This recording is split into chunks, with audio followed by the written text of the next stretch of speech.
사랑과 은혜가 풍성하신 아버지 하나님, 오늘 이 시간 우리 스바냐를 통하여 주시는 하나님의 말씀을 듣고자 합니다.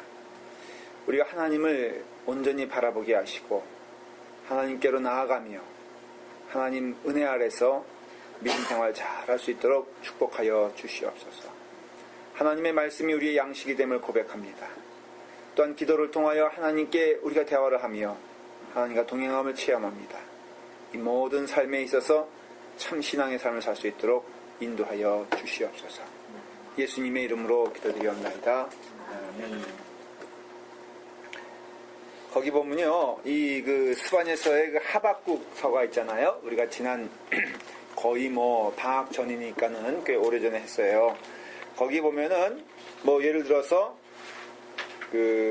비록 무화과 나무가 무성하지 못하며 포도나무에 열매가 없으며 그럼에도 소가 없을지라도 나는 여호와로 말미암아 즐거워하며 나의 구원의 하나님으로 말미암아 기뻐하리로다. 이 말씀은 한두 번 이상은 들었죠. 그렇죠. 몇 절에 있는지 몰라도, 그러니까는 대부분 이게 성경 하면은 이사야서도 여러분 하면은 몇 구절은 기억이 나시죠. 제가 이 말씀을 왜 드리냐면은 이 스바냐서에는 그런 게 없어. 자, 여러분 딱히 스바냐서 하면은 그 성경 구절 하나 기억나는 게 있습니까? 너의 하나님 여호와가 너의 가운데 계시니 그는 너의 먼저 권능자시라. 네. 몇 절에 있었지? 몰라요. 예? 3장 17절. 3장 17절. 오, 3장 17절. 노래. 목사님 어떻게? 그 노래지. 진짜 성경 구절에는 하여간에 눈치가 없어져. 지휘자가 저러니, 스텝이 저러니, 이 평신도들이 오죽하겠어. 근데 스바냐서는요, 다시 그럼 조정할게요. 성경 구절 하나 아는 건 있어도 이 스바냐서가 주는 그런 어떤 그 위치가 굉장히 애매합니다. 제가 뭘 말하려고 하는지 알겠죠. 그래서 이 스바냐서 보면요, 상당히 우리에게 어떤 메시지를 주는 걸까. 예언서는 두 가지로 나눠졌다고 그랬죠. 혹시 기억하세요? 크게는 대, 소 이렇게 나눠진다 그랬잖아요. 예를 들어서 대는 뭐가 있을까? 다 말하지 않아도 이사야, 그 다음에 예레미야, 이런 거는 왜 대라 그랬죠? 혹시 기억하시죠? 그냥 양이 많은 거예요. 하박국이 엘리야보다, 아니 저기 이사야보다 부족하되거나 그런 게 전혀 아니고, 이게 이제 기록 선지자가 있고, 그러니까 물론 그 사역을 했지만은 기록에 많은 비중을 둔 사람이 있고 그렇지 않은 사람이 있잖아요. 그래서 이 소예언서인데,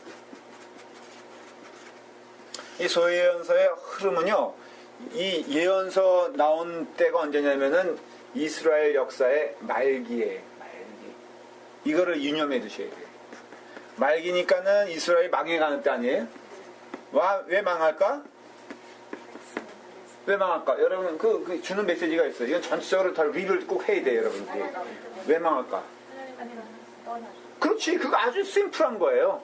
하나님 떠나면 망한다. 세상 기준으로는 아닐 수 있어요.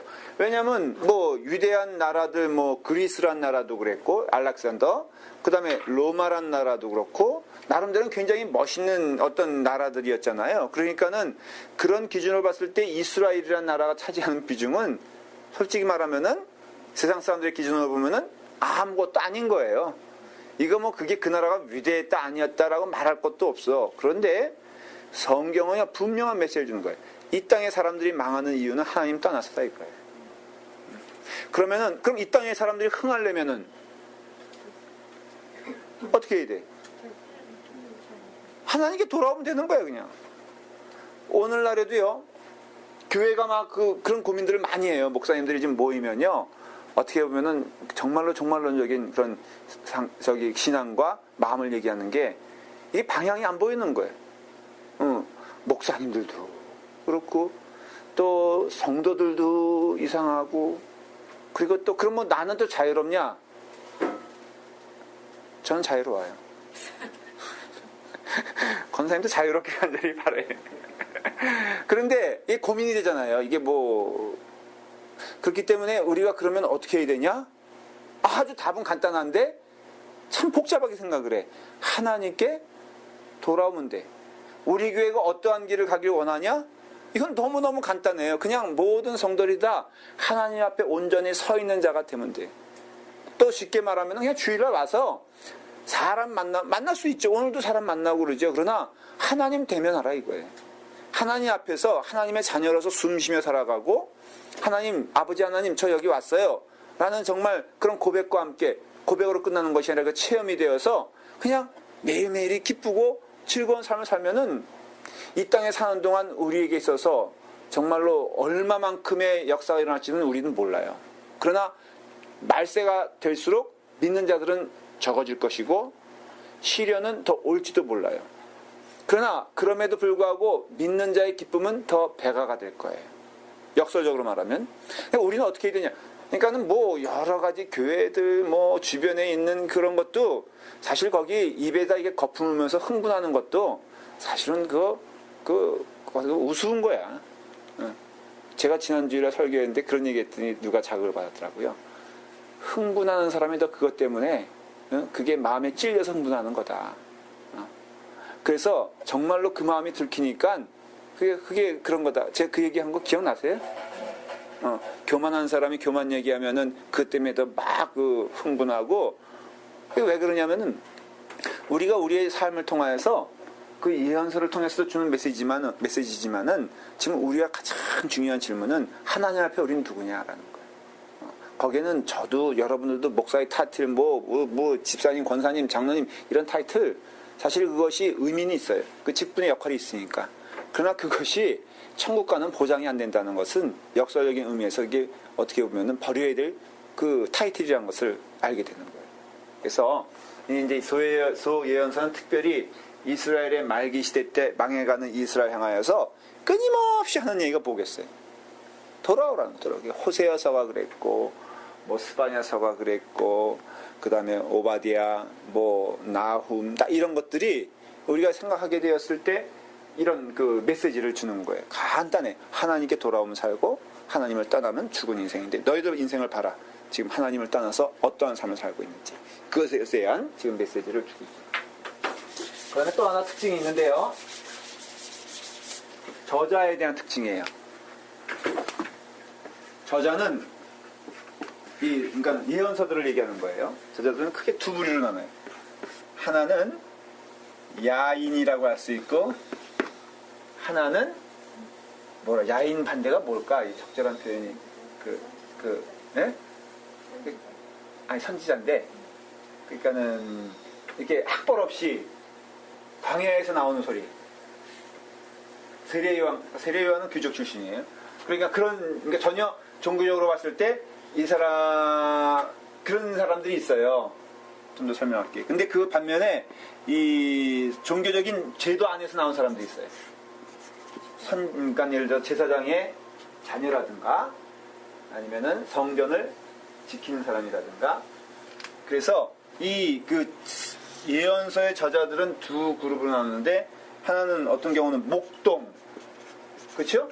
여러분들 이 사람은 전혀 신앙적으로 종교적으로 훈련받지 않은 사람들이에요. 그런데 광야에 외치는 소리처럼 뻥 하고 터지는데 이 하나님의 그 메시지라 이거예요. 그런 반면에 기독권 안에서 그 시편의 저자도 마찬가지예요, 여러분. 그런데 이 스바냐서는 어느 그룹에 속하냐면은 요 후반부에 속해요. 그러니까 이 스바냐라는 사람은 이 선지자는 철저히 성전 안에서 제도 안에서 헌신됐던 사람임을 알 수가 있어요. 자, 스바냐서의 큰 주제는 뭐냐면은 무엇을 감사할 것이냐, 뭐 이렇게 질문할 수도 있어요.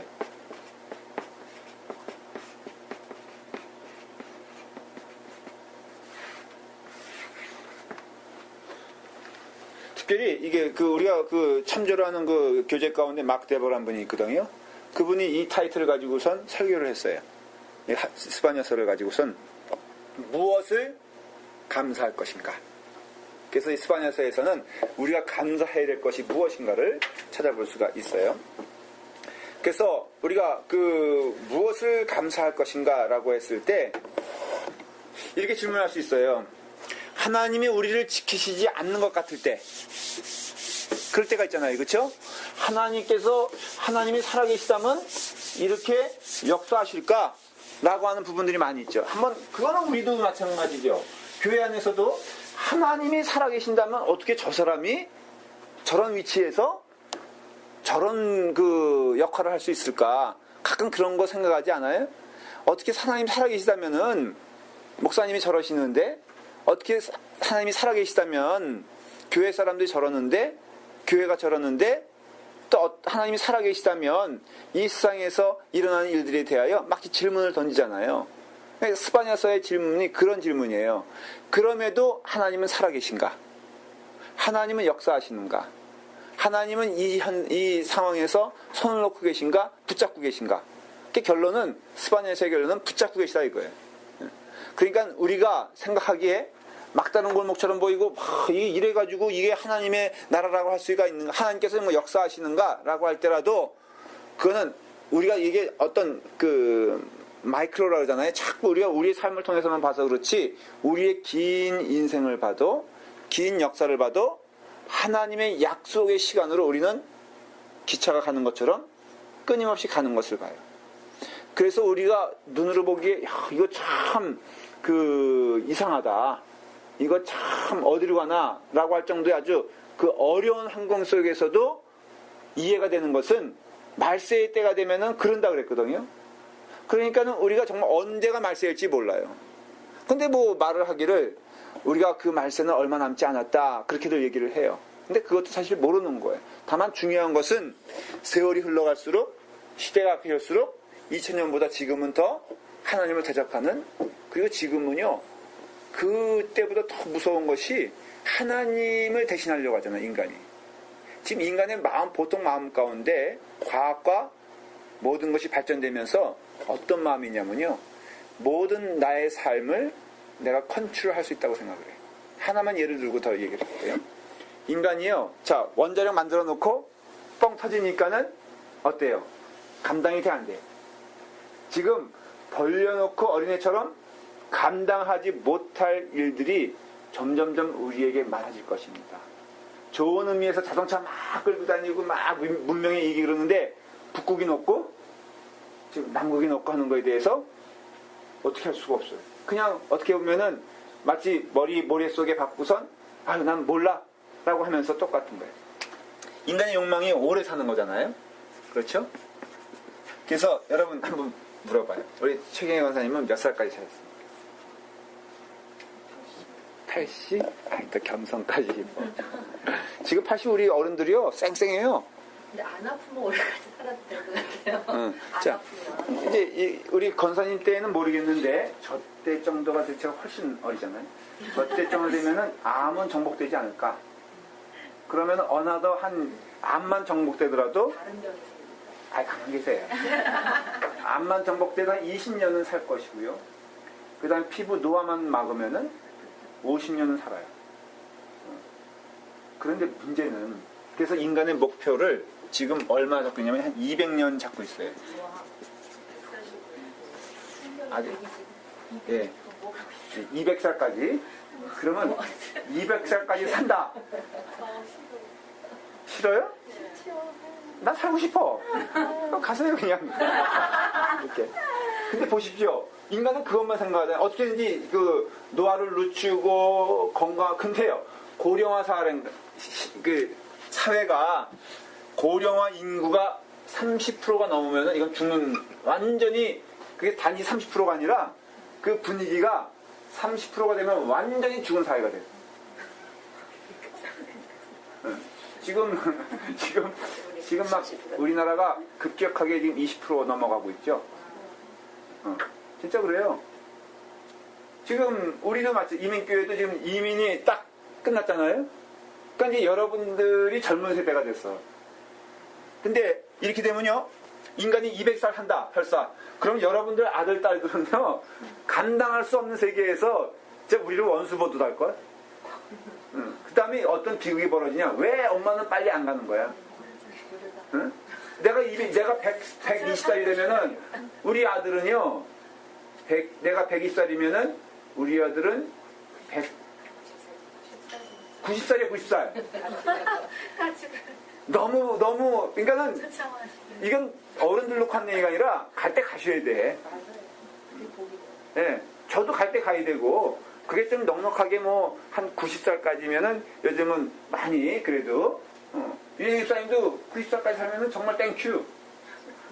그러니까는 이게요, 인간이, 이거 왜 이런 현상이 생기냐? 신인 줄 알아, 자기가. 지금 끊임없이 줄기세포 연구하고 하는 게 뭐예요? 솔직히 말하면은 오래 살자는 거고, 한 200살 살아보자는 건데, 나타나는 문제는 알면서도 모른 척 하는 거예요.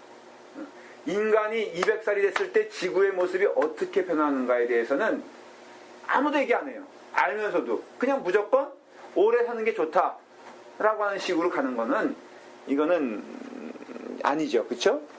그래서 이와 같이 우리가 하나님께서 손을 놓고 계시냐라는 질문을 자꾸 할 수밖에 없는 상황에서 이 스바냐서가 주는 얘기는 무엇이냐면은 하나님은 살아계셔서 그래서 우리는 감사할 수밖에 없다는 거예요. 왜 감사해야 되는가? 하나님은 분명 우리의 손을 붙잡고 계시고 하나님은 우리가 역사하고 계신다라는 것을 말하고 있다는 것이에요. 자, 그런 의미에서 우리가 한번 이 말씀을 살펴봐요. 먼저 스바냐가 누군가라는 것은 1장 1절에 나와 있어요. 다 같이 한번 읽으면서 제가 제일 선호하는 성경 교재는 뭐라고 그랬어요? 혹시 기억나세요? 제가 한 말? 성경이에요, 성경. 저는 제일 선호하는 성경 교재는 성경이에요. 저는 여러분들이 되도록이면은 성경을 통해서 좀 이렇게 다른 거 말고 이렇게 읽어가면서 또 은혜를 나누기를 원해요. 1장 1절 시작.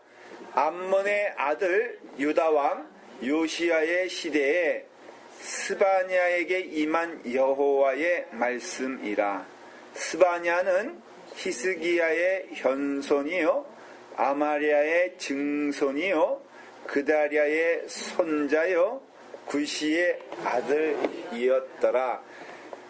여러분, 이스라엘에서 이렇게 표현되어지는 그 이름을 얘기할 때는 반드시 무엇을 말하냐면은 족보를 얘기해요. 이게 그 이스라엘 이름의 특징이에요. 그래서 지금 이 사람이 누군가 하는 것은 명확히 여기서 나와 있어요. 스바냐가 활동했던 시대는 어느 시대? 요시야는 누구? 자, 아주 쉽게 질문할게요. 요사가 아니고 요시야는 나쁜 왕, 좋은 왕?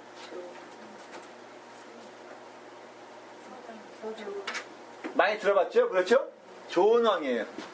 율법을 사모했던 왕이에요. 성전을 청소하다가 율법을 발견했잖아요. 요시야 시대 때 스바냐가 있었어요. 근데 이 사람이 누구냐면 대단한 사람이에요. 보니까 누구의 증손이라고 그랬나? 현손은 뭐고 증손은 뭐고 손자는 뭘까? 나 이 한국말이 어려워가지고요. 현손 아는 사람? 현재의 손자? 말도 안 돼. 그 거꾸로 올라가면 대강 감을 잡지 않아요? 아들 위에, 그러니까 손자 위, 뭐야 이게. 그러니까는 구시의 아들이에요. 그 다음 넘어가는 게 손자가 되겠죠? 할아버지가 되겠죠? 그러니까는 그다리아는 할아버지예요. 그 다음에 아말야는 할아버지가 뭐야? 노할아버지. 증조 할아버지. 노아 할아버지? 나 정말 참. 그러니까는 아바랴는 증조 할아버지니까는 히스기야가 고조 할아버지인가요? 그러니까 할아버지의 할아버지. 맞죠? 3대를 올라가면은 그게 누구냐면은 히스기야. 이 히스기야는 누굴 말하는 것일까? 예, 여기는 성경의 학자들이 좀 논쟁이 있어요. 왜냐하면은 여러분 예수란 이름이 그 당시에 흔한 이름이었다는 건 이미 말씀을 들으셨죠. 그래서 굳이 붙이는 게 나사렛 예수예요. 왜냐하면 예루살렘 예수도 많았고요. 디베랴 예수도 많았고 가버나움의 예수도 꽤 많았다고요. 그러니까는 나사렛 예수 그만큼 흔한 이름인데 히스기야도 흔한 이름이었어요. 그래서 이 히스기야가 그 히스기야를 말하는지는 불확실하다. 그렇지만은 시기적으로 봤을 때 히스기야 왕 시대거든요, 이때가. 그리고 이렇게 이 사람의 족보를 보면은 굉장히 성골이에요. 굉장히 이렇게 높은 위치에 있던 사람인 걸 알 수 있어서, 그 할아버지가 히스기야, 그 유명한 히스기야 왕이었을 것이다. 그렇게 말을 하고, 이 사람은 그 아버지의 제사장의 뿌리로서 제사장 그룹이에요. 그러니까는 결국은 이 스바냐는 훈련되고 준비된 하나님의 사람인 것을 알 수가 있죠. 자, 이와 같이 그가 이제 말을 하는데, 이 스바냐가 예언했던 시기가 대략 639년,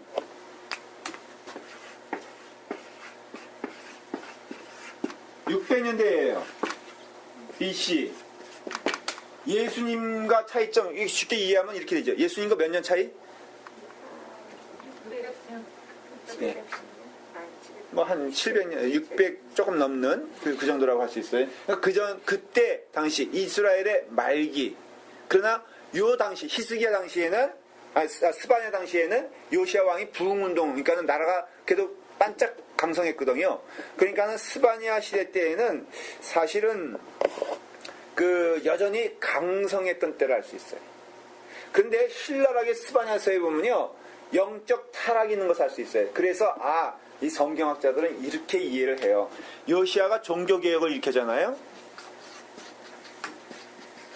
근데 종교가 타락했다는 것을 스바냐서를 보면 볼 수가 있어요. 그래서 추측하기를 이 스바냐가 활동했던 시기는 요시야가 종교개혁을 일으키기 전에 좀 어두웠던, 왜냐하면 요시야가 종교개혁을 일으키기 전에 아주 어두운 시대였거든요. 거꾸로.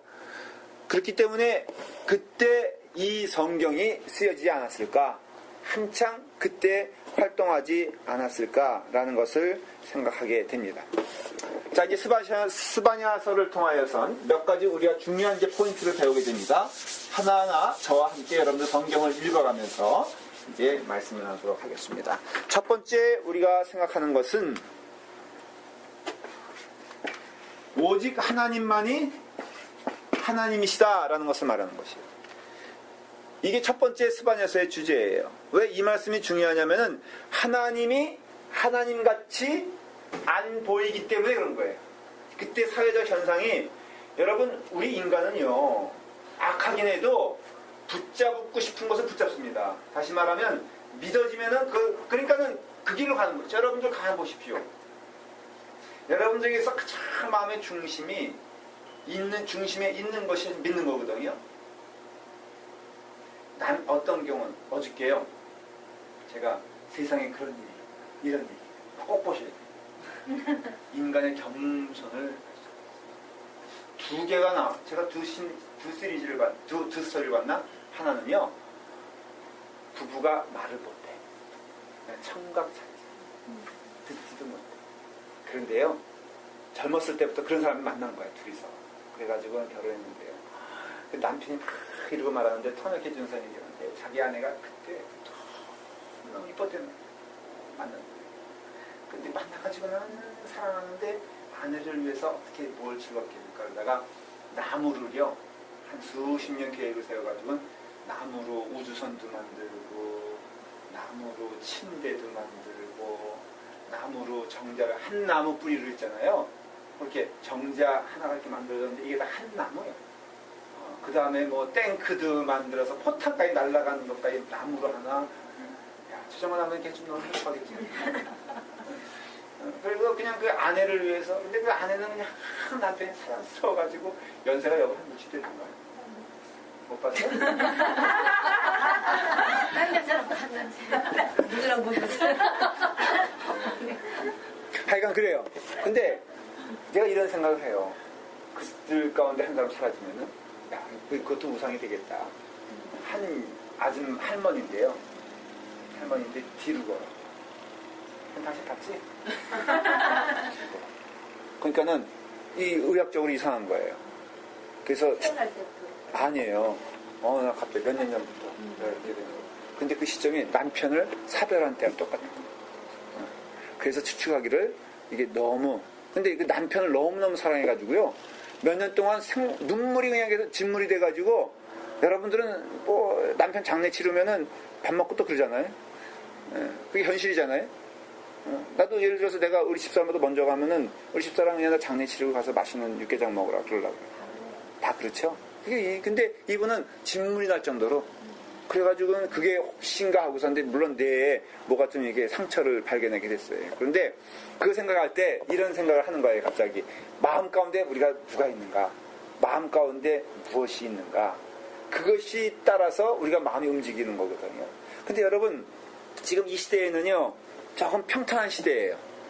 그럼에도 종교적으로는 썩었어요. 그 썩은 게 뭐냐면은 그 마음의 중심에 누가 있느냐라고 물어볼 때 결코 하나님이 없다는 것을 스바냐는 알고 있는 거예요. 여러분 우리의 삶 가운데 똑같잖아요. 그렇기 때문에 그 하나님의 우리의 마음 가운데 정말로 하나님께서 원하시는 것이 무엇이냐? 하나님은 존귀와 존경을 받으셔야지 하나님이 되는 것이에요. 1장 한번 이제부터 보세요. 1장 2절부터 1절 위에 한번 보십시오. 자, 한번 쭉 읽도록 하겠습니다. 9절까지 쭉 읽어볼게요. 같이 시작. 여호와께서 이르시되 내가 땅 위에서 모든 것을 진멸하리라. 내가 사람과 짐승을 진멸하고 공중의 새와 바다와 고기와 거칠게 하는 것과 악인들을 아울러 진멸할 것이라. 내가 사람을 땅 위에서 멸절하리라. 나 여호와의 말이니라. 내가 유다와 예루살렘의 모든 주민들 위에 손을 펴서 남아있는 바알을 그곳에서 멸절하며 그바림이란 이름과 및 그 제사장들을 아울러 멸절하고 또 지붕에서 하늘의 뭇별에게 경배하는 자들과 경배하며 여호와께 맹세하면서 말감을 가리켜 맹세하는 자들과 여호와를 찾지도 아니하고 구하지도 아니하는 자들을 멸절하리라. 주 여호와 앞에서 잠잠할지어다. 이는 여호와의 날이 가까이 왔으므로 여호와께서 희생을 준비하고 그가 청할 자들을 구별하셨느니라. 여호와의 희생의 날에 내가 방백들과 왕자들과 이방인의 옷을 입은 자들을 벌할 것이며 그날에 문턱을 뛰어넘어서 포악과 거짓을 자기 주인의 집에 채운 자들을 내가 벌하리라. 이게 무슨 말인지 알아요? 자, 이와 같이 하나님께서 진노를 발하시는 그 시점에 제사장들이 있습니까 없습니까? 여기 보니까 예? 있어요 없어요? 있어요. 근데 여기 보니까는 4절에 나와 있는, 여러분들 오해하지 말아야 될 것이요, 4절에 나와 있는 제사장들이란 것은 성전 제사장을 말하는 게 아니에요. 여기 보면은 이제 모아서 나오는데 그바림이 바알을 그곳에서 멸절하며 그바림이라란 이름 이렇게 나와 있죠. 이 그바림은 뭐냐면은 그 당시에 가나안 제사장들을 호칭하는 명칭이었어요. 그리고 또 바알을 섬기는 자임을 알 수 있어요. 또 그 제사장들을 아울러 멸절하며 그랬잖아요. 그러니까 이것은 첫째, 하나님이 벌하시는 자 바알 신을 어떻게 한다고요? 섬기는 자 알 수 있어요. 다시 말하면은 이방 신을 섬기는 자 이런 뜻이고, 쉽게 말하면은 이방인, 그러니까 하나님을 멸시하고 우습게 여기는 사람들 가운데에는 두 가지 종류가, 쉽게 말하면 내부와 외부가 있는 것을 알 수 있어요. 자, 여러분, 골리앗이 누구를 우습게 여깁니까? 다윗을 우습게 여겨요? 골리앗이 하나님을 우습게 여기잖아요. 근데 그 야기된, 문제가 된 게 하나님의 백성들 보니까 우습거든. 여러분, 오늘날 세상에서도 너무 비슷한 일이 벌어지지 않아요? 하나님을 우습게 하는 이유가 너무나 무서운 것은 하나님의 백성들이 백성답게 살지 못하니까 하나님을 우습게 여긴다 이거예요. 솔직히 그런 거 아니에요? 지금 세상 사람들이 뭐 처음부터 하나님을 멸시하거나 그게 아니라 예수 믿는다 그러면서, 자기는 성결하다 그러면서, 자기는 믿음이 있다 그러면서 하는 짓 보면은 어때요? 자기보다 더하거든. 그러니까는 그런 하나님이란 나 믿지 않는다 라고 말하는 거랑 똑같은 거예요 지금. 그래서 놀라웠게도 이 바알신을 섬기는 자가 지금 어디에 팽배한 거예요? 어느 나라에? 어느 땅에? 유다와 예루살렘과 하나님의 나라라고 할 수 있는 그 곳에 이방신이 섬겨지는 아주 무서운 일들이 벌어지는 거예요. 그것도 조금이 아니라 엄청난 세력을 가지고 모든 이스라엘의 백성들을 현혹하고 또 유혹하고 또 지배하는 이런 형국이 되었다는 걸 할 수 있어요. 그러니까 이 당시에 보면은 하나님을 정말로 믿는 백성들이 소수가 되고 이방신을 섬기며 물질의 신을 섬기며 하나님의 백성답지 않은 삶을 살아가는 것을 기뻐하고 즐거워하는 소위 하나님의 백성들이 너무나 많아졌다라는 것을 말하고 있는 것을 알 수 있어요. 지금 영적 상황을 말하는 것이에요. 그 다음에 또 보세요. 5절에 보니까 지붕에선 하늘의 무별에게 여러분 그 당시에 그 천문학자들은요 사실은 누구냐면은 하늘에 점을 치는 점성가들을 말하는 거예요. 이게 얼마나 이방신을 섬겨 점성술이 유행해. 하여간 우리가 어떻게 보면 지금도 사실은 볼 수 있는 그런 현상들이 막 나타나는 것을 알 수 있어요. 역사는 그런 의미에서는 어떻게 돼요? 반복되어지는 것을 알 수 있어요. 오늘날에도 어떤 의미에서는 사실은 이런 영적 타락의 현상들이 우리 가운데 나타나 안 나타나. 솔직히 말하면은 많이 이 말씀을 읽으면서 이거 우리 얘기하는 건가? 라고 할 정도의 어떤 도전이지 않습니까? 교회 안에서도 신앙의 본질을 사모하기보다도 이상한 쪽으로 변질되어져서 엉뚱한 쪽으로 나아간다는 거. 제가 한 가지 조금 마음 가운데 부담스러운 경험을 한 게 뭐냐면요. 이제 자기가 지금 무슨 오래전에 만난 그 고향 분이에요. 그런데 저 만나서 이제 연세가 좀 드셨죠. 여자분이. 어느 교회 전도사님으로 가셨더라고요. 근데 이분이 어떻게 전도사님으로서 어떤 활동을 하세요? 그랬더니 이분이 예언 전문이라는 거예요. 그걸로 초빙받아 하는 거예요. 그래서 내가 이거 어떻게 대화를 할까? 근데 한번 그래서 우리 예를 들어서 뭐 어떤 좀 수레적이 너무 고생하는 분이 있어요. 그랬더니 자기한테 한번 기도를 좀 받아보라고 소개하려는 거예요. 그래서 네 그랬더니 한번 받아보면은 그 사람이 영어를 알 수 있으니까는 자기가 치유해 주겠다고. 그래서 근데 이게 너무 좋아한다는 거예요, 교회에서. 근데 LA들 다 그런 교회들이에요, 소위 말해서. 큰 교회들이에요. 그런데 그 전담 사역자가 있다는 거예요. 그래서 예언해주고 신방하는데 그런 신방이 어떤 종류의 신방이냐? 그런 종류의 신방인 거예요. 예언해준다 그러고 치유 사역해준다 그러고 그리고 기도하면은 그런 것이 뿌리가 뽑혀지고 또 자기는 볼 수 있다는 거예요. 그 사람의 어떤 과거도 말하지 않아도. 그래서 이게 정말로 성경적인 신앙인가? 성경에서 정말 그렇게 말하고 있지 않은데. 그러니까는 이게 이상한 쪽으로 이런 점성술적인 쪽으로 마치 무당적인 쪽으로 변화되는 것을 알 수가 있어요. 여러분 이걸 제가 왜 이렇게 신랄하게 말하냐면요. 진짜 성경적이 아니기 때문에 그래요. 그러니까 지금 이 상황을 보면요. 지금 보십시오. 이런 식으로 바알을 왜 섬기냐? 그 사람들은 그렇게 말하기 때문에 그래요. 이런 아주 신통한 능력이 거기 있다는 거예요. 거기에 지표가 된다는 거예요. 그러면서 이제 말하면서 자 5절을 한번 보세요. 시작. 또 지붕에서 하늘의 무별에게 경배하는 자들과 경배하며 여호와께 맹세하면서 밀가면할게 맹세. 이게 혼합 종교가 된 것을 알 수 있어요. 말감이 뭐냐면은 하나의 그 주술적인 있잖아요. 눈에 보이는 거예요. 그러니까는 지금 이게 교회 아니에요. 성전 아니에요, 사실은. 그러니까 여호와를 섬긴다 그래. 찬양도 해. 또 제사도 있어요. 이 당시에 제사가 끊어지지 않았어요. 그러니까는 아주 이상한 게 혼합 종교 됐다 그랬잖아요, 제가. 하나님을 섬긴다, 여호와 하나님 섬긴다 그래요. 그러니까 우리는 유일신의 백성들이다. 출애굽했던 그 하나님을 섬긴다는 거예요, 말로는. 그런데 말로는 섬기는데 또 섬김과 동시에 뭐라고 되어 있어요? 하늘의 점을 보고 그 다음에 또 뭐라 그래요? 말감을 가리켜 맹세하고 이런 식인 거예요.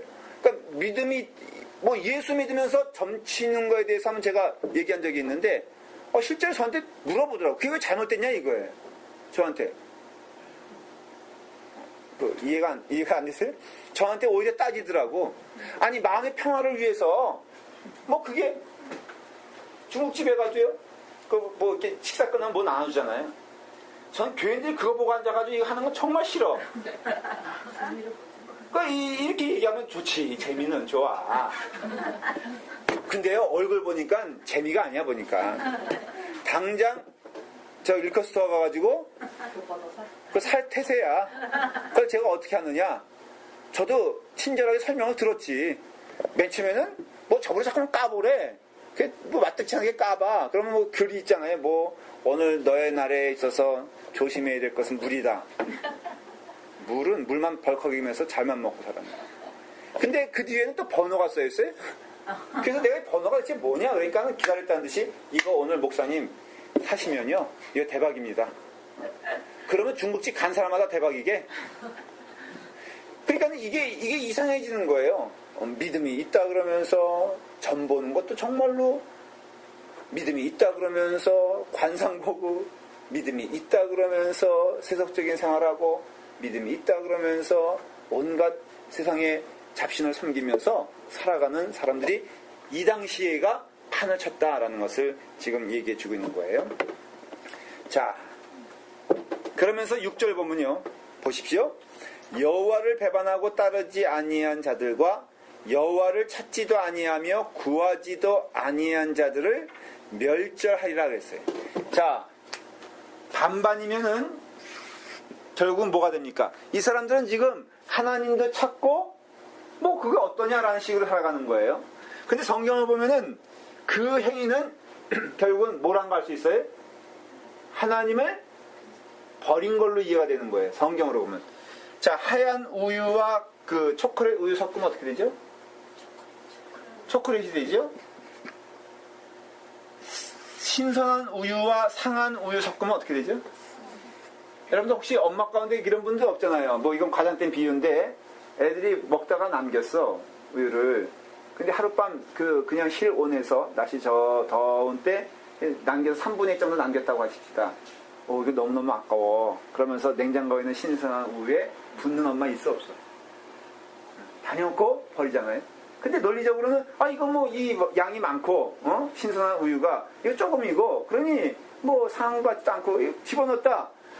그러면 어떻게 되냐면 이게 다 변질되는 것처럼 마찬가지.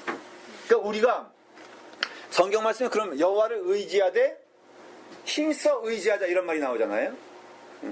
나아가되 순전한 마음으로 나아가자 이런 뜻이 뭐냐면요. 우리에게 중간은 없다는 것을 말하는 것이에요. 우리 가운데 온전하게 하나님을 따르는 믿음으로 나가 있는 거예요. 거기에는 절반이 없고 3분의 1. 제가 가끔 계속 매몰찬 얘기지만은 제가 이런 얘기 하잖아요. 늘 기도하는 제목인데 여러분들과 더불어 좋은 관계를 맺길 원하지만 여러분들은 의지할 대상이 아니라 어떻게 보면은 섬김과 돌봄의 대상이지 저에게서 여러분들은 의지의 대상이 아닙니다. 그리고 제가 들을 땐 기분 좋지만은 질색하는 게 뭐냐면요. 목사님만 믿고 쫓아와요. 그럴 때마다 제가 아주 단호하게 농담처럼 남 믿고 쫓아오다가는 또랑이 같이 빠져 죽습니다. 믿지 말라 이거예요. 그럼 어떻게 하냐? 여러분과 제가 하나님께 나아가야 되는 것이 저의 사명이고 여러분들이 가야 될 길이라는 것을 제가 몇 번이나 말씀을 드려요. 저는 신이 아니에요. 물론 저와 더불어 일생 동안 가면서 이렇게 마음을 이렇게 표현한 분들도 있어요. 또 제가 가르쳤던 청년들 가운데에는 결혼식을 꼭 저한테 해달라 그래서 제가 그쪽 목사님에게 좀 미안한 마음이 있어. 그렇지만은 그런 의미에서 같이 하는데 한국에 나간 지금 깔아놓은 청년들이 있거든요. 근데 시집 보내주고 장가 보내달라고 비행기표 보내면 어떡할까? 할까 말까? 가세요? 별로 얼굴이 벌써 시원찮은데. 근데요, 여러분 잘 들으십시오. 신이 아니에요. 제가 그걸 말씀드리려고 하는 거예요. 그냥 그거지 그 이상의 것도 아니고 그 이하의 것도 아니에요. 여러분들의 관계도 마찬가지예요. 또 여러분들과의 관계도 마찬가지예요. 자기 없으면 믿음 생활 못해. 뭘 못해? 그게 좀 더 신랄하게 말하면요. 믿음 썩었다는 증거가 되는 거예요. 각각 교회 안에서 말이야. 자기만 보면 마음이 생동감이 넘치고 저 얼굴 보면은 마음이 요동친다? 이게 다 웃기는 겁니다. 제가 이것은 단호하게 말하는 이유가 너무나 우리가 그런 거에 만연되어 있기 때문에 그래요. 하나님은요, 각각 교회에게 저는 주신 사명이 있다고 믿어요. 그래서 제일 건전한 것은요, 교회는요, 만일에 어느 훌륭한 목사님이 정말 영적으로 하나님이 그분만을 쓰신다 그러면은 전 교회 교인들이 다 누구한테 모여야 돼? 그분에게 모여야 되겠죠. 그렇죠? 그게 아니에요. 사도 바울 시대에도요, 각각의 교회들이 있어 건강하게 건전하게 맡겨진 사명을 가지고 충성을 다해서 하면서 사도 바울을 돕는 교회가 초대교회 교회였어요. 초대교회가 사도 바울과 좋은 관계와 특별한 관계에 있었음에 분명하지만은 각각에 있는 영적 지도자들과 함께 건전하게 자랐던 것을 볼 수 있어요. 무슨 얘기냐? 이게 어떤 사람을 통해서 내가 영적인 영향을 받는 게 아니라 그분은 그냥 도구일 뿐이고 통로일 뿐이지 그 마음 가운데 하나님이 있어 하나님을 따라가는 믿음. 여기 보십시오. 보니까 너무 산만하지 않아요? 그바림이 있고요, 바알이 있고요, 또 밀감이 있고 하늘의 별이 있어서 하나님을 믿는다고 하지만은 이미 마음 한구석에는 뭐예요? 그것을 의지하며 나아가는 그런 신앙의 모습들이 있어서 이들은 결국은 망해가는 존재가 될 수밖에 없다라는 것을 말하고 있어요. 구절을 한번 보세요. 자, 구절에 좀 의미 있는 말이에요. 시작. 그날에 문턱을 뛰어넘어서 포악과 거짓을 자기 주인의 집에 채운 자들을 내가 벌하리라 그랬어요. 이게 문턱을 뛰어넘는다는 건 굉장히 의미가 있는데 넘지 말아야 될 영역을 넘었다라는 뜻이에요. 근데 이 문턱은 무슨 문턱을 말하는 걸까? 예? 이 문턱은 어디의 문턱이? 무슨 문이에요 이게 대체? 그렇죠. 성전의 문이에요. 그러니까 이거 영적인 의미에서 자, 여러분 그 당시에 보시면요. 성막이 있었잖아요. 성막. 그래서 법궤가 있잖아요. 여기에 들어가면 죽었어요? 살았어요? 여기에 들어가면 죽었어요. 그렇죠. 그래서 대제사장도 1년에 한 번 들어가면서 죽을까 하여 여기다 끝매달고 벌벌 떨면서 갔잖아요. 그러니까는 여호와의 문턱에 들어가는 자, 이거는 넘지 못할 선이 있다는 것을 말하는 것이에요. 그러니까 지금 이것은 뭐냐면은 영적인 의미에서 뭘 말하냐면은 바로 하나님의 영역을 넘어가서 그 주인의 집을 자기 집인 것처럼 채운 자들을 반드시 내가 잊지 아니하고 어떻게 한다고요? 벌하리라 라는 것이에요. 근데 이 말씀이 주는 의미가 또 하나 의미가 있는데 여기서 문턱을 넘는 주된 사람들이 누구냐 하면요. 사실은 성직자들이에요. 성직자들. 왜냐면은 이게 문턱을 넘어간다 했을 때는 그 영역을 차지한다 그런 뜻이 있거든요. 그러니까 안방마님이 있는데 며느리가 이게 슬슬슬 차고 들어와 가지고 시어머니를 겹방으로 내보낸다. 그러면은 마음이 어떻겠어요? 여기 시어머니는 오직 하나 우리 최경혜 권사님인데 지금 따로 요즘은 따로 살잖아요. 그런데 이제 같이 살자 그래. 근데 부모님 세대가 너무 형편이 어려워졌어. 최경혜 권사님네가 예를 들어서 쫄딱 망했어. 그러니까는 아들 집에 이제 얹혀 살아야 되는 거야. 그럴 수 있잖아요. 너무 죄송해요 비유가. 근데 들어가 그러면은 내심 기대하는 게 뭐예요? 겹방에? 네? 망한 것도 속상하고 인생 초라하고 그 다음에 이 친구들도 그렇고 교인들도 그렇고 보는 눈이 싸늘해졌어. 예전에는 권사님 그러면서 와가지고 뭐 그러면은 우리 권사님은 또 그래 왔어? 하면서 점심 내가 살게. 그런데 사기는커녕 이제는 쫄딱 망해서 그런데 마음이 서러운데 아들네 집에서 마지못해서 우리가 갈 데가 없다. 그것도 오라 그러는 것도 아니야. 야 내가 갈 데가 없다. 그러니까는 나 좀 받아다오 그러는데 그래도 내심 시어머니요 시아버지니까는 얘들이 우리가 가면은 그래도 제 마스터 베드룸을 내주고 자기들이 문간방 살겠지. 근데 그러냐 이거예요. 네? 안 그러잖아요? 그러면은 겹방에서 얼마나 슬피 울겠냐. 나는 우리 아들만 생각해도 진짜로 내가 망하면 안 돼. 네. 우리 아들은요, 내가 한번 그런 얘기 언뜻 했더니 절대로 근처에도 어신하지 말라고. 딸들은 안 그렇죠? 응? 딸이 좋은 거예요. 여기 다 딸 부자네. 응. 그런데 지금 보십시오. 이 제사장들이 하나님의 영역을 넘어갔다는 것은 딱 어느 날에도 몇 가지 예를 들 수가 있어요. 그 성직자가 하나님이 돼버린 거예요. 저는 이게 너무 실감나는 게요. 저도 영역이 가만 살펴보면은 조금만 넘어가잖아요. 그러면 이게 재밌더라고. 우리 교회는 아닌데요. 제가 그 언약교회 같은가? 이건 뭐 재미난 예니까 나쁜 예는 아니니까 제가 팥빙수 기계가 보기는 기가 막혀요. 오, 2대야 그것도. 근데 커머셜 어디서 망해가지고 가져왔대요. 교인이 도네이션 했다 그랬나? 자기 가게 망해가지고 한국에서 수입했는데요. 한국 거는 이제는요, 미제는 모두 좋다 그랬죠? 옛날에? 요즘은요, 한국 거는요, 썩어도 중치야. 야, 네, 너무 좋아요. 미국 거는 이제는 이제, 그래서 한국에 딱 왔는데요. 그러니까 우리가 와드드, 이게, 진짜 우리 팥빙수 하려면 어때요? 우당탕탕탕 와드드 그러잖아.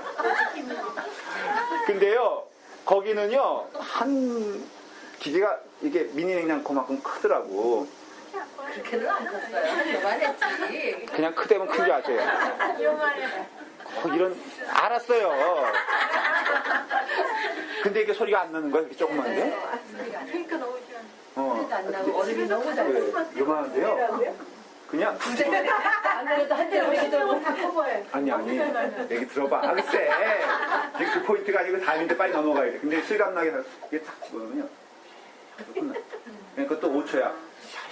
샥 하면 끝나는 거예요. 그러면 샥 나오는데 그 많은 사람들, LTD 그 팀 멤버인데 대략 한 60명, 70명 갔던 것 같아. 근데요, 순식간에 샥 가져갔었는데 진짜 마음에 드는 거 있지. 그래서 내가 그랬어요. 좀 이렇게 영향력 있는 사람한테 너무 좋아 보인다.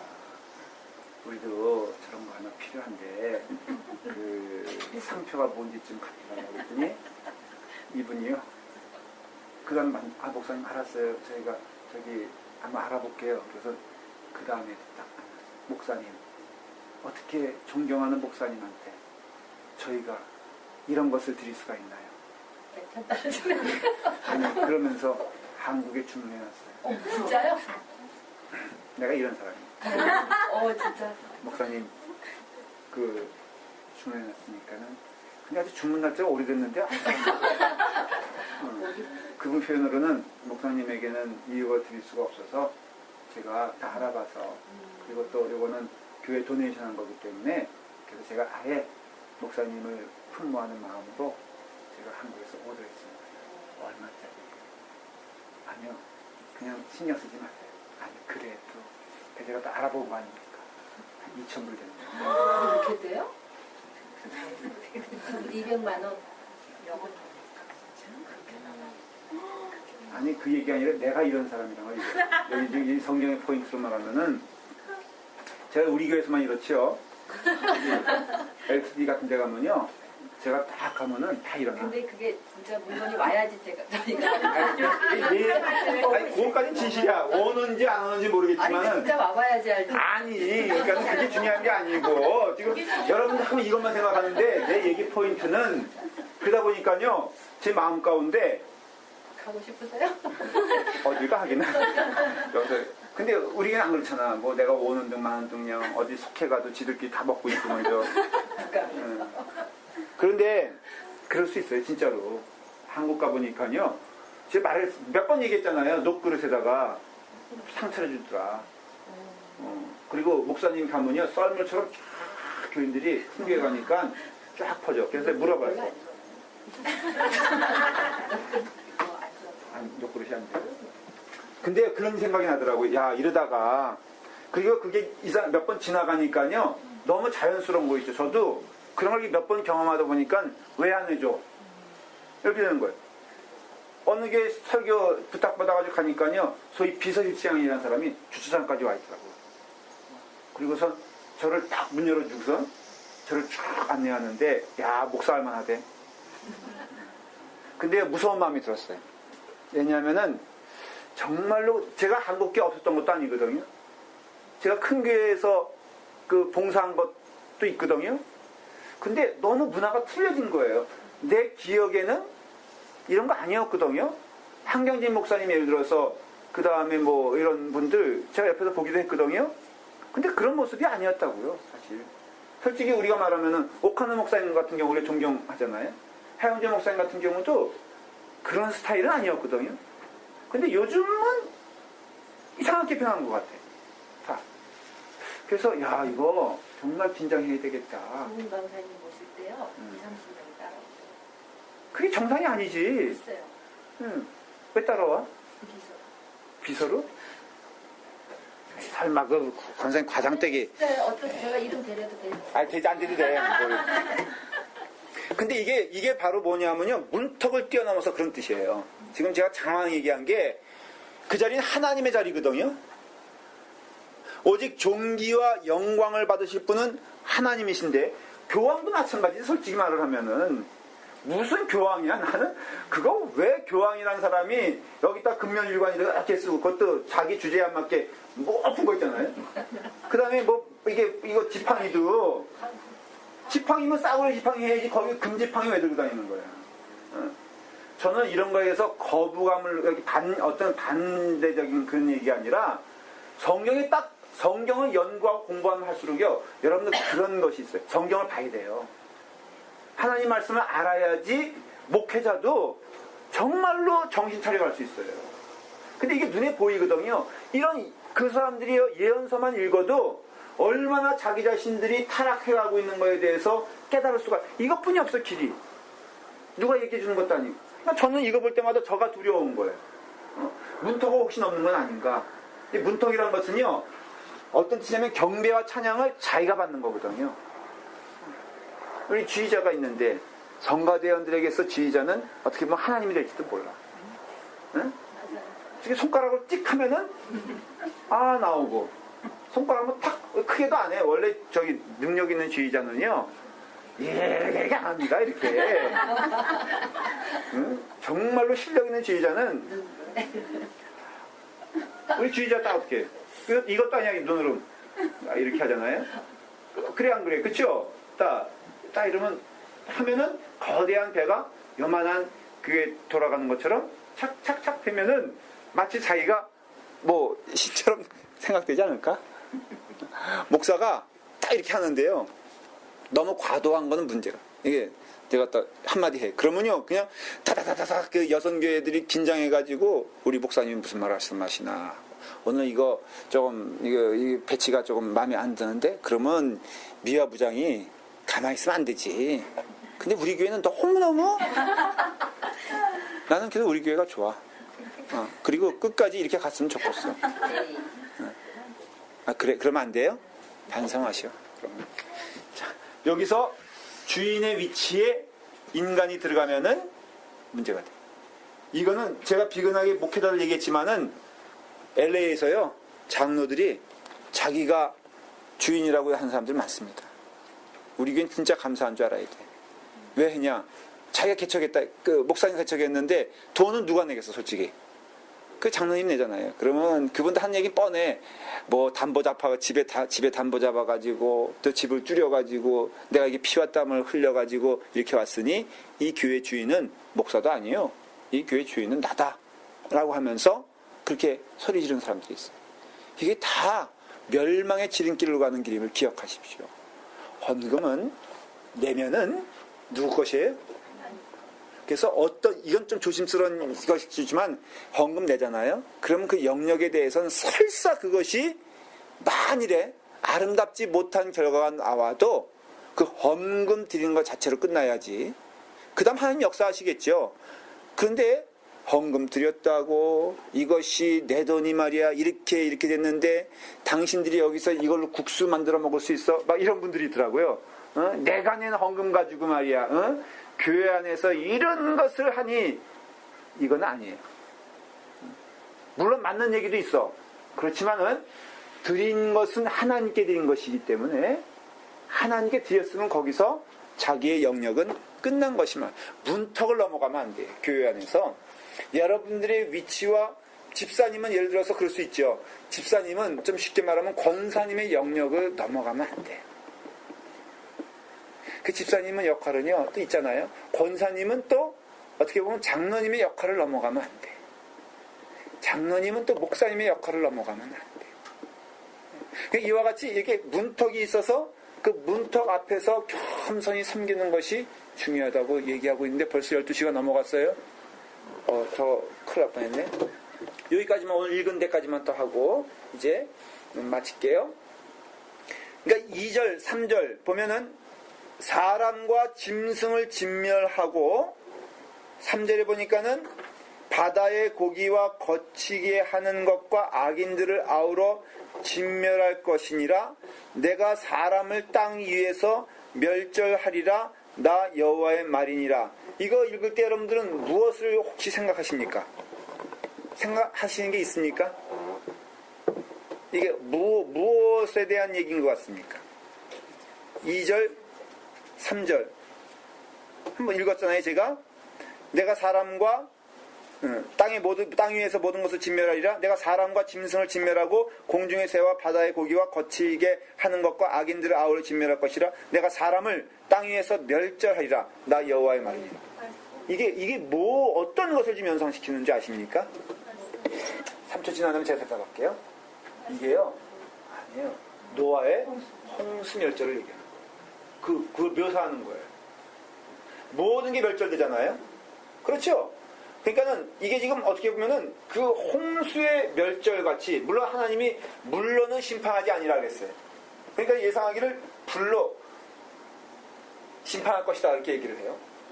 근데 중요한 건 뭐냐면은 그게 문제, 불이건 물이건 그게 중요한 게 아니라 이 시대의 악행이 어느 시점까지 갔다? 바로 노아의 시대에 하나님이 온 세상을 쓸어버릴 만큼의 진노의 마음이 가득 찼다는 것을 말하는 거예요. 저는 또 이 말씀을 읽으면서 자꾸 우리의 시대와 오버래핑이 되는 거예요. 정말로 우리가 정신 차려서 극소수가 될지 몰라도 하나님 믿는 교회가 되어야 해요. 하나님의 말씀을 사모하는 교회가 되어야 되고, 이 말씀을 통해서 이게 누구의 이야기가 아니라 늘 우리의 신앙에 살아있으면요, 내가 하나님 앞에 어떻게 서 있냐를 보는 게 중요해요. 잘 들으십시오. 내가 믿음이 이제 점점 이렇게 그 하나님 앞에서 정직하여지고, 또 믿음이란 게 소위 말해서 형성이 되면은 반드시 그때 나타나는 현상은 뭐냐면은 사람들에 대한 비판은 사라지게 됩니다. 제가 교회 각성을 위해서 예를 들어 말할 뿐, 우리 교회가 그 교회보다 낫다라고 말하고 싶은 생각은 추호도 없어요. 또 비교의식을 가지고 내가 그들보다 선하다고 말할 생각도 추호도 없어요. 다만 내가 하나님 앞에 섰을 때 나의 모습이 어떠한 것을 깨달아 하나님이 원하시는 길을 가는 것이 너무나 중요한 시점이 되었구나 라는 것을 깨닫게 되는 거예요. 그러면 사람은 보이지 않아요. 사람들이 뭐라고 하는 것도 별로 관심도 없고, 사람이 나를 어떻게 대접하는 것도 별로 내 영역이 아니야. 중요한 것은 하나님 앞에 서 있는 나고, 하나님은 나를 무엇이라고 말씀하실까? 이것을 빗대어서 나는 지금 이와 같이 하나님께서 쓸어버리고 싶은 자들 가운데 한 사람인가? 아니면은 스바냐 같이 하나님의 말씀을 전하며 하나님의 뜻에 순종하고자 몸부림치는 자인가에 대해서 질문할 수밖에 없고, 저는 그 갈림길과 그 영역에서 하나님께 간절히 소원할 뿐, 사람은 사실은 그래서 어떤 목사님이 어떤 낙심된 그런 것을 봐도 저는 근본적인 의미에 있어서는 경각심이 될 뿐, 그러니까 내가 하나님 살아계시냐 질문한 한 번도 없어요. 어느 교회가 어떠한 일을 할 때도 참 마음 아픈 것이지, 그것 때문에 내가 가는 길에 있어서 영향을 받는 것도 아니고 낙심될 것도 없어. 모든 목사님이 그렇다 할지라도 그것이 나의 가는 길에 있어서 회의를 준다거나 질문을 준다거나 하나님 없다라고 생각하지 아니하고, 나는 하나님 앞에 어떻게 서 있는 자인가에 대한 질문을 할 수밖에. 여러분도 똑같은 믿음을 가지세요. 이 교회가 때로는 여러 가지 것들이 나를 힘들게 한다고 했을 때, 여러분, 그것은 힘들게 하는 게 아니에요. 각성의 문제일 뿐. 그렇기 때문에 우리의 신앙에 있어서 오늘 우리에게 중요한 말씀은 우리는 주의 문턱을 뛰어넘는 자인가? 아니면 우리는 그 문턱 아래 무릎을 꿇고 하나님 뜻에 순종하는 자인가? 지금 이 시점은 어느 시점이냐? 하나님이 온 세상의 지면을 쓸어버릴 만한 그런 분노의 마음을 가지고 있다면 오늘 21세기 이 시대에 살아가는 우리들의 삶에 있어서 하나님 보시기에 정말로 쓸어버릴 만한 그런 폐악과 타락과 그런 죄악이 아주 만연된 그런 시대는 살고 있지 않는가? 그러면 나는 그 시대에 살면서 어떠한 삶을 노아 같은 삶을 살아야죠. 스바냐 같은 삶을 살아야죠. 그렇다면은 내게 있어서 주변이 어지럽고 힘들게 해서 낙심하거나 쓰러지지 마십시오. 오히려 하나님의 길을 가겠다는 하나님께 주시는 은혜 가운데 그 길 가는 여러분 되기를 간절히 바랍니다. 기도하겠습니다. 아버지 하나님, 주님의 은혜 가운데 우리로 하여금 주님께서 불러주시고 인도하여 주시니 감사합니다. 하나님의 약속의 말씀을 통하여서 하나님께서 원하시는 길 가길 원하옵나이다. 아버지 하나님, 우리를 붙잡아 주시사 주의 은혜 가운데 거하게 하시며 주님의 축복 가운데 거할 수 있도록 인도하여 주시며 하나님의 말씀을 사모하여 그 뜻대로 살아가는 주의 백성 될 수 있도록 인도하여 주시옵소서. 예수님의 이름으로 기도드리옵나이다. 아멘.